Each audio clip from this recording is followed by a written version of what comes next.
Pessoal, começando pela lâmina de rim, nós colocamos aqui a lâmina sobre a lâmpada para você ter uma visão do órgão no menor aumento possível. Então veja, acompanhe a forma do órgão. Tá? O rim, ele lembra a forma de um grão de feijão.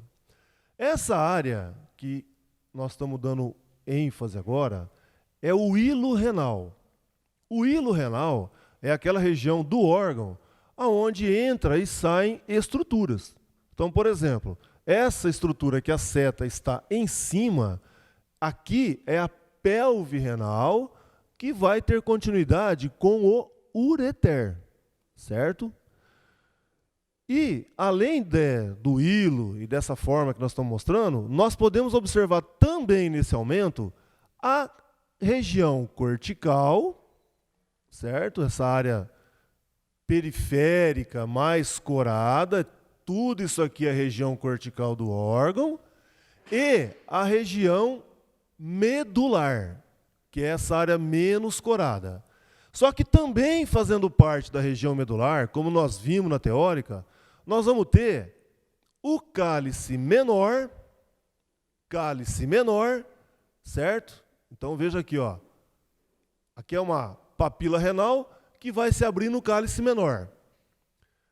Então, acompanha. Papila, cálice menor, aqui também um pedacinho de um cálice menor, e aqui o cálice maior. Tá? Então, nesse trecho, nessa área do rim, é possível a gente reconhecer a papila renal, o cálice menor e aqui o cálice maior. Depois do cálice maior, vai se abrir na pelve renal, que vai se continuar com o ureter. Pessoal, na objetiva de 4 vezes, né, nós conseguimos distinguir claramente, ó, a região cortical, certo? Então veja, a Leonilda está descendo, pronto. Dá uma observada na diferença, né, da próxima área que está abaixo da seta, que é a região medular. Bom, passando da região medular para a cortical. Qual é a principal característica que vai fazer nós distinguirmos a região cortical da medular? É a presença dos corpúsculos renais. Então, todas essas estruturas que você está observando no menor aumento, essas estruturas arredondadas, são corpúsculos renais. Então, veja que na região cortical existem milhares de corpúsculos renais, desde a área mais periférica até a região mais profunda. Né? A Leonilda vai, né, a professora Leonilda vai descendo para nós vermos a região cortical, ó, vai observando.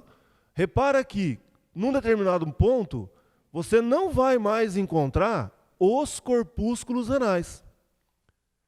Essa região do rim, onde não tem os corpúsculos renais, é a região medular. Então, a principal diferença entre a região medular e a cortical no menor aumento é a presença dos corpúsculos renais. Então, aqui é região cortical, aqui é região medular.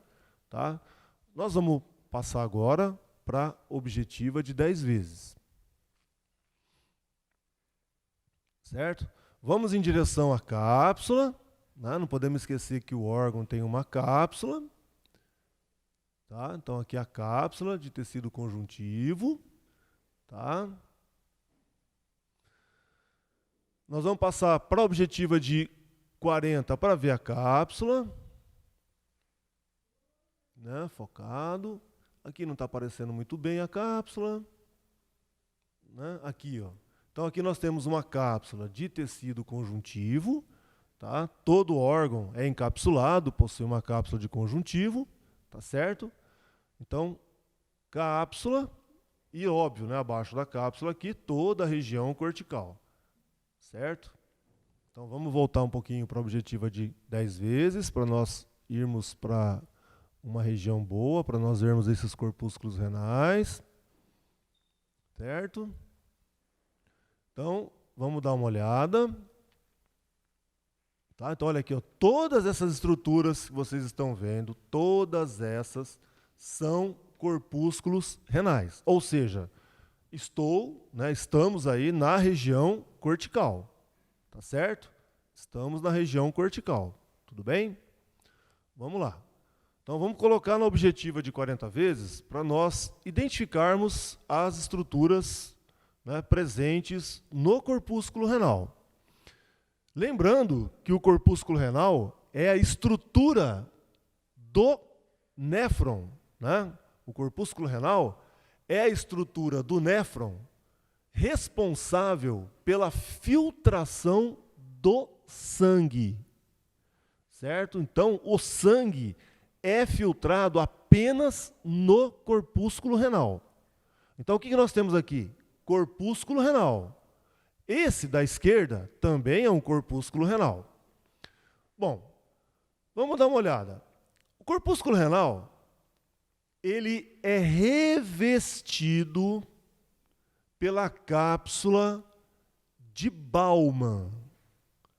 Tá? Como nós vimos na aula teórica, a cápsula de Bowman, ela possui um folheto parietal, que é o externo, que é esse que eu estou apontando aqui, ó. Esse é o folheto parietal. Esse folheto parietal, ele é formado por epitélio simples pavimentoso, certo? Então aqui o folheto parietal da cápsula de Bowman, epitélio simples pavimentoso. Esse espaço em branco que a seta está dentro é o espaço capsular, tá? Esse espaço capsular é um espaço real, é uma cavidade que está presente entre o folheto visceral, tá? Que é o folheto visceral, e o folheto parietal. Então veja, a cápsula de Bowman, ela possui o folheto parietal, de epitélio simples pavimentoso, e tem o folheto visceral, formado pelos podócitos. E entre o folheto visceral e o folheto parietal, esse espaço, essa cavidade, é o espaço capsular. O espaço capsular recebe o filtrado glomerular após a filtração. Esse aglomerado de células dentro do corpúsculo renal, tá? Então, esse aglomerado de células dentro do corpúsculo renal, nós vamos chamar de glomérulo. Toda essa estrutura, tudo isso aqui é chamado de glomérulo. Fazendo parte do glomérulo estão os capilares glomerulares do tipo fenestrado, células mesangiais de sustentação e que controlam o diâmetro dos capilares, tá? E os podócitos. Então, quando eu aponto esse emaranhado de estruturas e células, chamando tudo isso aqui de glomérulo, fazendo parte desse glomérulo, podócitos, células mesangiais e capilares fenestrados, que são os capilares glomerulares. Tá? Lembrando que no corpúsculo renal eu vou encontrar também o aparelho justaglomerular, certo? Então nós podemos encontrar o aparelho justaglomerular. Né? A Leonilda vai dar uma descidinha, acho que tinha um aparelho justaglomerular por aqui, bonitinho, está aqui. Então veja bem, ó, esse é um corpúsculo renal bem didático, está muito bonito esse corpúsculo renal, né? Cápsula, folheto parietal da cápsula de Bowman, folheto visceral da cápsula de Bowman, está bem nítido, espaço capsular, todo o glomérulo, né, com capilares do tipo fenestrado, células mesangiais, os podócitos. E nesse ponto, exatamente aqui, nós temos um túbulo contorcido distal adjacente ao corpúsculo renal. Exatamente nessa região está o aparelho justaglomerular. Então aqui é o aparelho justaglomerular.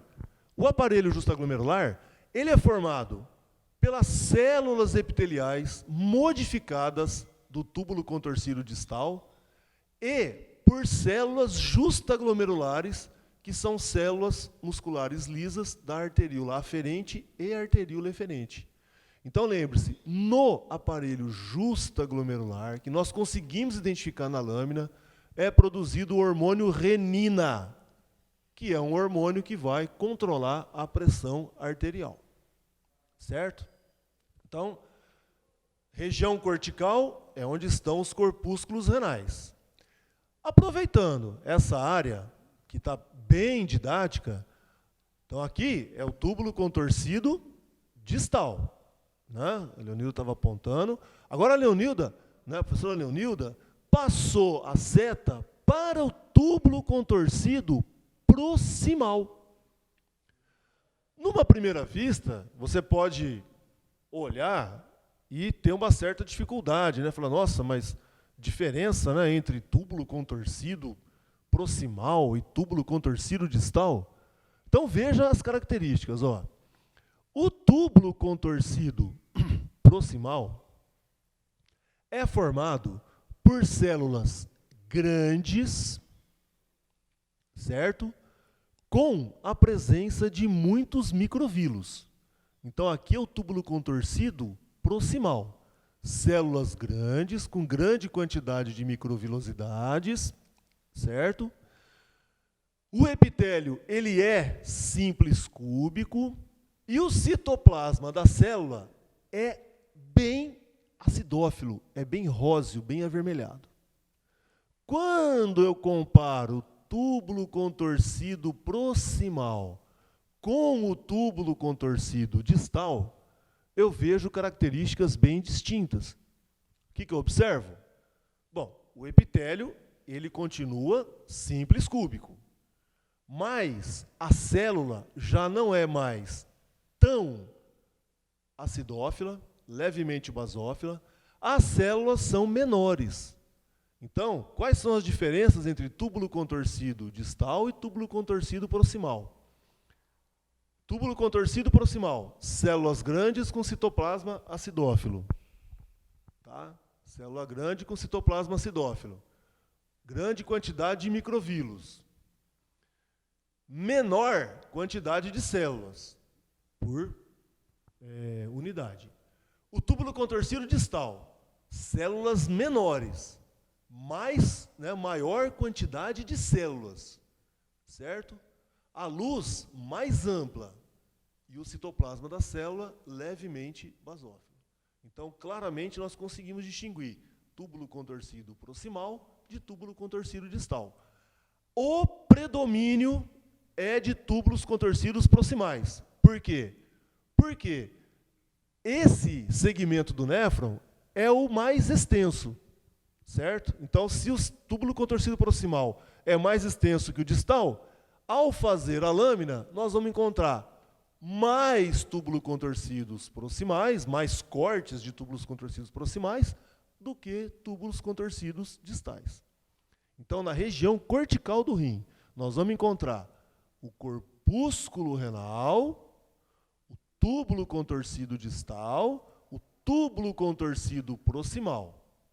E, na adjacência entre túbulo contorcido distal e corpúsculo renal, nós vamos encontrar o aparelho justaglomerular, que é onde é produzida a renina. Então, essa é a região cortical do rim. Nós vamos agora, para o menor aumento, lá para a região medular do rim, certo? Então, a Léo dá uma diminuidinha, né, para nós mais facilmente encontrar a região medular. Então, veja que nós estávamos na região cortical, ó, tudo região cortical. Opa, acabou os corpúsculos renais, né? Então, veja que eu não tenho mais corpúsculos renais, isso indica que eu estou na região medular. Tá? E como nós tínhamos mostrado no menor aumento, aqui é a pelve renal. Né? Se a Leonilda vier aqui para a esquerda, nós vamos encontrar aquele cálice menor. Olha que bonitinho aqui, ó. Tá vendo? Ó? Tudo aqui é papila renal, né? Isso aqui é uma pirâmide renal, ó. tá? Isso aqui é uma pirâmide renal, certo? Então aqui é a papila renal, tá? Aqui é a papila, né? Vem o cálice menor, certo? E o cálice maior. A Léo vai dar uma aumentadinha aqui na mucosa, ó, tá? Aqui na mucosa de cálice maior. A mucosa, como todas as mucosas, é formada por epitélio de transição, né? Epitélio de revestimento, que aqui no caso é epitélio de transição, certo? Então está aqui, ó, a mucosa do cálice, né? Mucosa de cálice, de pelve e de ureter e de bexiga é a mesma. É o epitélio de transição associado ao tecido conjuntivo frouxo, certo? Então, se nós analisarmos histologicamente cálice menor, cálice maior, pelve renal, ureter e a bexiga urinária, que nós vamos observar daqui a pouquinho, nós vamos encontrar o mesmo epitélio, que é o epitélio de transição, associado ao conjuntivo frouxo. A mucosa das vias urinárias é sempre a mesma, com exceção da uretra. Epitélio de transição, tecido conjuntivo frouxo, certo? Lembre-se que aqui estamos no cálice maior, transição de cálice menor para cálice maior. Então vamos voltar para o menor aumento. Vamos lá na região, né, continuar na região medular, né? Continuar na região medular, certo? Só que agora nós vamos identificar o tubo coletor e a alça de Henle, né? A alça de Henle delgada, certo? A Léo vai dar um foco, né? Ficou um pouco desfocado. Tá? Então veja, ó, já nesse aumento, né, já adiantando, todas essas estruturas maiores aqui, ó, na região medular, todas essas são tubos coletores. Aliás, o Junqueira, ele até distingue, né? Os maiores são ductos coletores e os menores são tubos coletores. Então veja, esse é um típico tubo coletor. Tá? Tá muito didático. O que nós temos aqui? O epitélio, que é simples, cilíndrico, né? A gente pode ver aqui o epitélio simples cilíndrico. Outra característica, né? Outra característica. O limite celular evidente entre as células, quando você observa o tubo coletor, a única estrutura do rim que você vê limite celular evidente separando uma célula da outra é o tubo coletor. Então nós temos epitélio simples cilíndrico, limite celular evidente e células com citoplasma pouco corado. Essa é característica exclusiva, nessas características são exclusivas do tubo coletor, certo? O epitélio simples cilíndrico, o limite celular evidente, tá? E o citoplasma das células pouco corado. Lembrando que o tubo coletor, ele tem a função de reabsorção de água e íons, certo? Bom, essas estruturas que estão com, né, mais vermelhinhas, isso aqui são vasos sanguíneos. São capilares, são vênulas, né, estruturas que nós já estudamos, certo? Pessoal, a outra estrutura que nós vamos encontrar em grande quantidade aqui na região medular, adjacente aos tubos coletores, né, é a alça de Henle delgada, certo? Como nós já mostramos vasos sanguíneos, que são os que têm as hemácias dentro, então você repara que a alça de Henle delgada, ela tem um epitélio simples pavimentoso, mas o núcleo é arredondado, saliente para a luz. Tá? Então aqui é uma alça de Henle delgada, né? Aqui também é outra alça de Henle delgada. Veja que no mesmo campo que eu encontro os tubos coletores, eu vou encontrar grande quantidade de alças de Henle delgada. Então, qual é a característica da alça de Henle delgada? Epitélio simples pavimentoso, núcleo arredondado, saliente para a luz. certo? Lembrando que a alça de Henle, delgada e espessa, elas vão controlar a hipertonicidade da urina, tá? Tudo bem? Então, essa é a região medular. Tubos coletores e as alças de Henle delgada.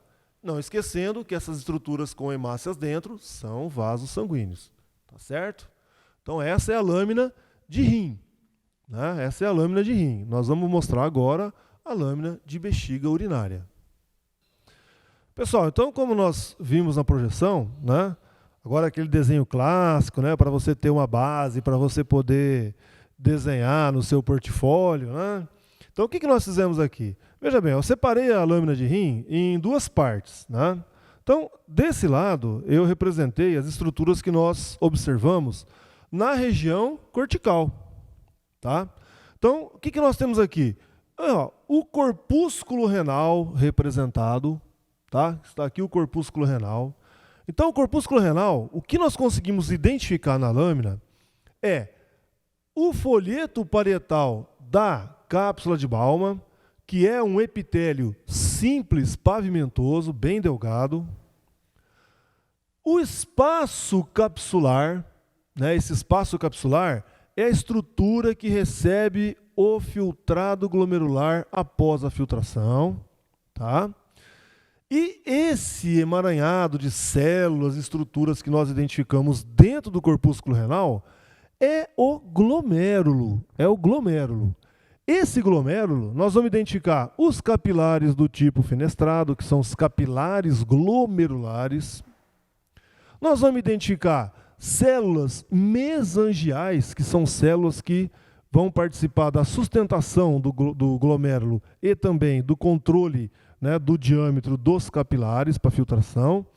E os podócitos, que vão formar a barreira de filtração junto com o endotélio do capilar.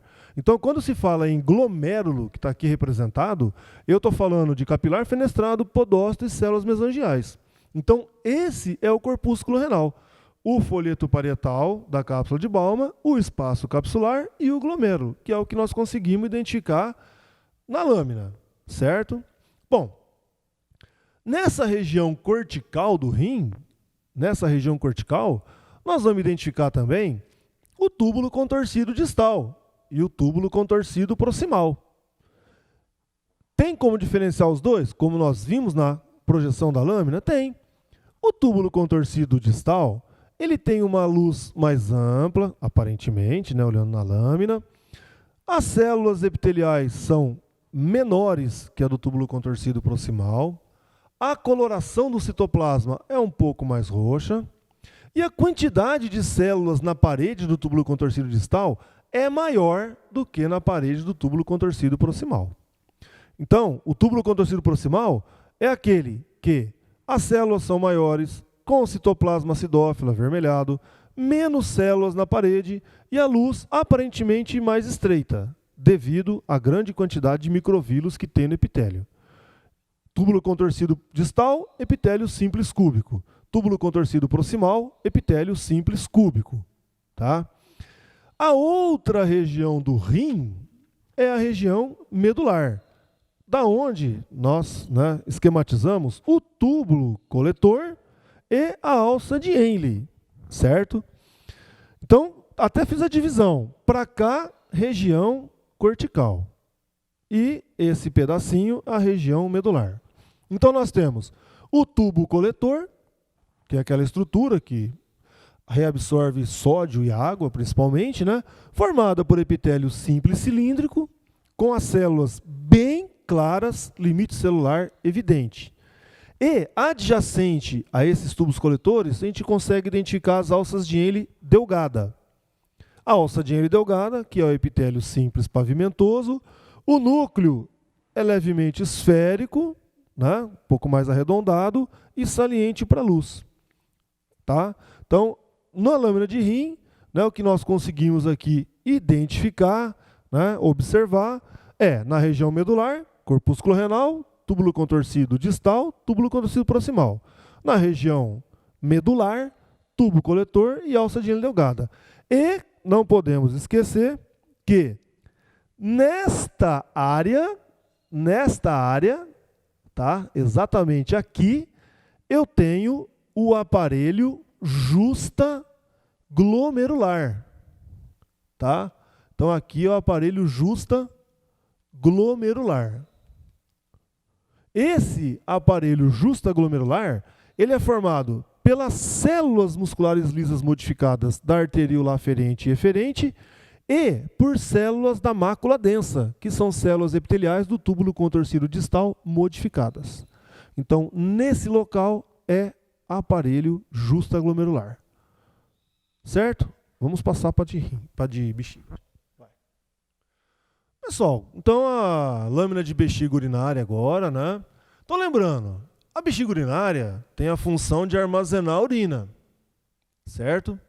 Então a bexiga urinária, ela é um órgão que tem uma luz, tem um lúmen, um espaço dentro, é um órgão oco, né? Então a bexiga, ela vai ter a luz, como nós podemos observar.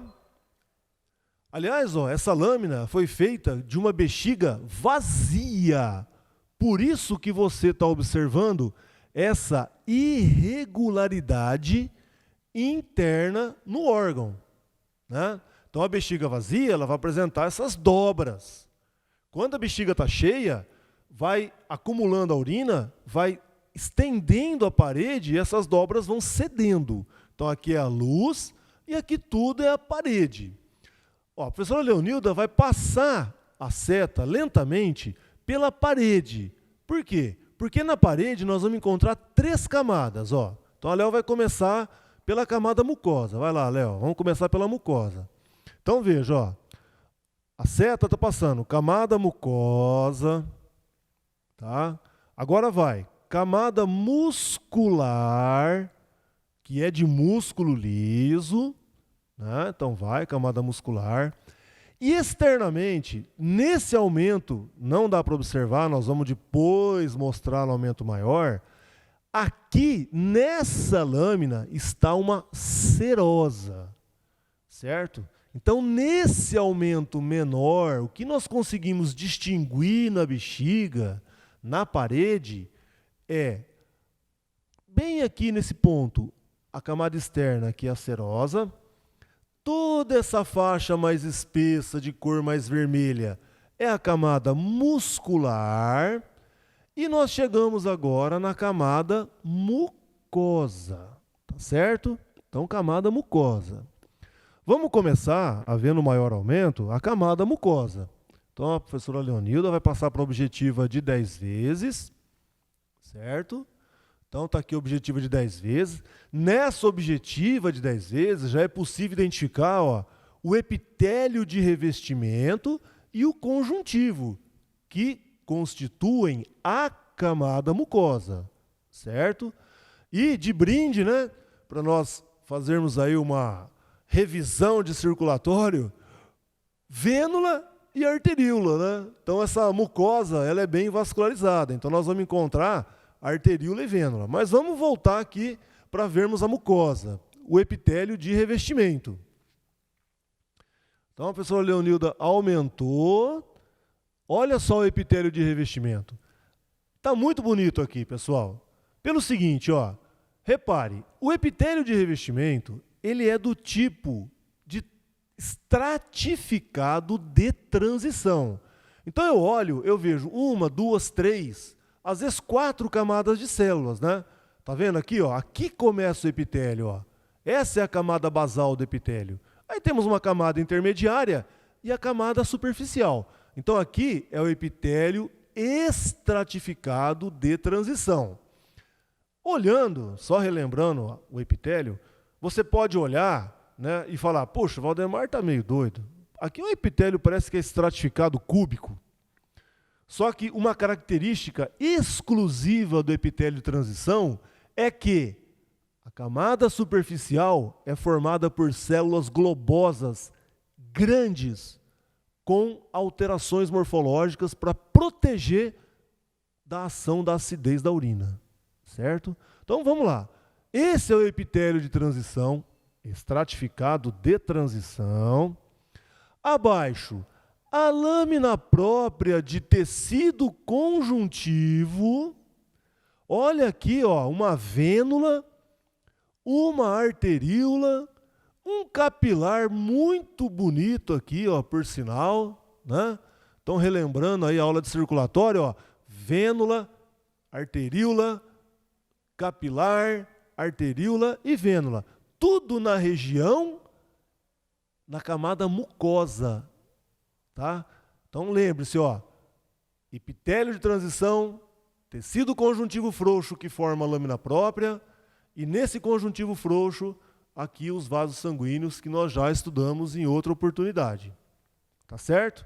Então não esqueça, camada mucosa, epitélio de transição, tecido conjuntivo frouxo que forma a lâmina própria.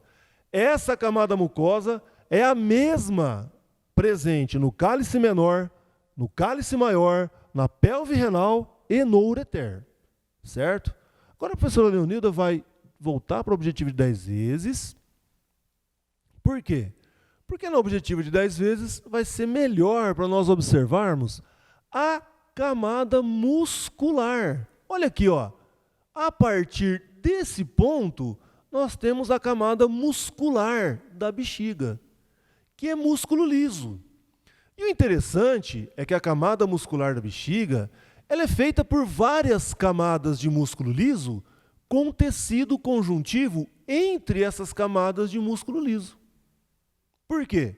Porque o órgão ele vai distender a sua parede quando tiver cheio de urina, certo? Então, toda essa camada que a seta está em cima, toda essa camada que eu estou passando aqui a ponteira, é a camada muscular, de músculo liso. Várias camadas de músculo liso com o conjuntivo entre essas camadas. A Leonilda vai, né? Professora Leonilda, olha a intimidade, né, Leonilda? Só Leonilda, né? Professora Leonilda vai passar para o aumento maior para nós vermos a característica do músculo, que é músculo liso. Certo? Então veja, ó, células musculares lisas, não tem estrias.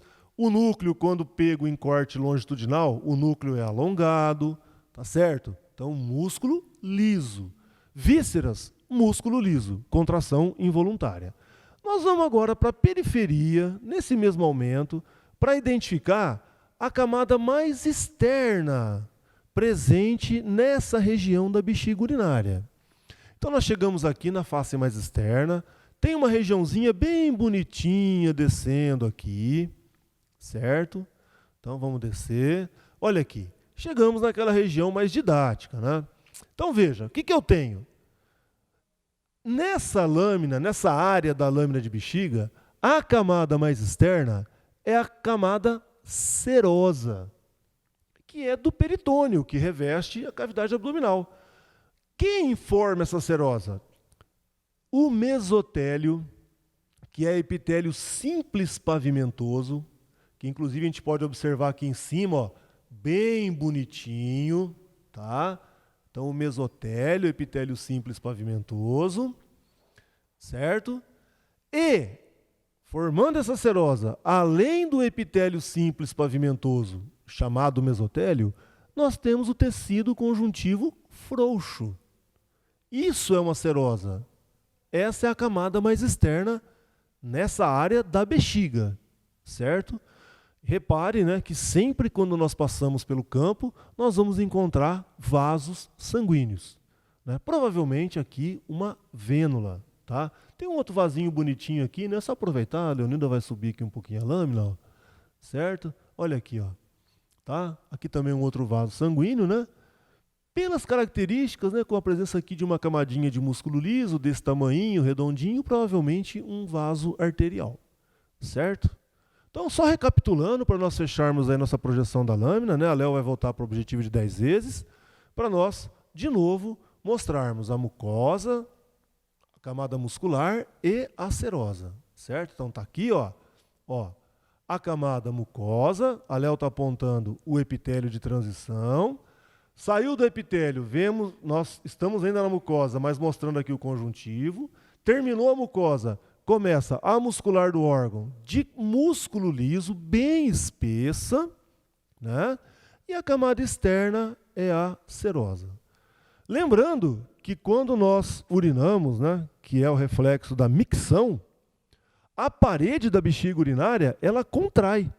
Por isso, essa camada espessa de músculo liso, certo?